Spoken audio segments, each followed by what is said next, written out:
우위를 중시한 거예요. 그래서 다음 페이지에 그리고 모든 국가든 사인이든 법 앞에 평등해야 된다. 그리고 헌법률 그런 판례를 통해서 형성된다고 파악을 했었어요. 그렇게 해가지고 영국의 법의 지배도 간단히만 봐두시면 될 것 같습니다. 법의 지배의 3원칙 다이시 정도, 보통법이라는 개념 정도만 정리해도 충분하지 않을까 생각 들어요. 그렇다면 이제 우리가 이념을 다 봤네요. 이제는 이념이 아닌 이제 행정관계에 분쟁이 발생하지 않겠습니까? 자, 이걸 한번 칠판 한번 정리해 볼까요?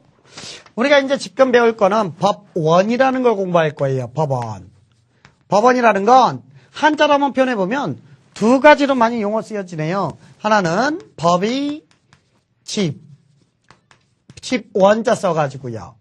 즉 통상 법원 할 때는 행정법원, 고등법원, 대법원 하는 요 법원을 얘기하지만 우리 지금 배울 법원은 이 법원을 얘기하는 게 아니라 법의 뿌리라는 뜻이에요. 법의 연역, 인식 근거라는 용어로 요 용어를 쓰는 법원을 공부하는 거예요. 즉 간단히 상당히 어려운 용어잖아요. 법원이라는 게요. 우리 행정이라는 게 행정법이라는 게 행정과 우리 국민에 대한 관계, 특히 권력 작용 등을 우리 중점적으로 공부하지 않습니까? 행정행위 등의 법을 집행하는 행위를 해요. 행정이요.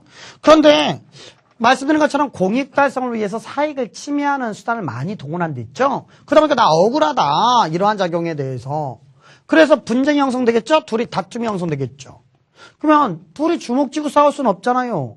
그러니 공정한 재판을 판정을 해줄 우리 권투할 때도 그러잖아요. 심판이 한 명 있잖아요. 그런 것처럼 심판인 요 첫 번째 얘기하는 요 법원에 찾아가요. 판사님 나 한 대 맞았는데 너무 억울해요. 이거 판사님 한번 재판 좀 해봐 주세요.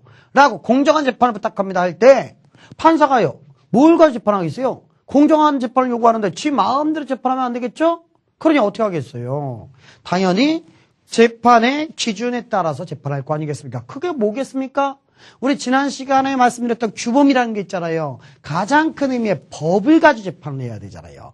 판사가 자기 마음대로 재판하면 국민기본권보장의 권리보장의 마지막 보루인 사법부가 상당히 문제점이 생기겠죠. 우리 마지막으로 그러니 법원의 경우에는 중립자적 입장에서 제대로 된 정규의 법을 가지고 이 분쟁을 해결할 것이란 말이에요. 그러니 우리 여기서의 법원은 간단히 얘기하면 이런 걸 생각하시면 좋을 것 같아요. 재판의 기준이요. 재판의 기준이라고 생각하면서 이런 말은 안 쓰지만요. 우리가 이해하기 편하면 더 좋은 거 아니겠습니까? 재판할 때 판사는 뭘 가지고 재판할 것이냐 인데요.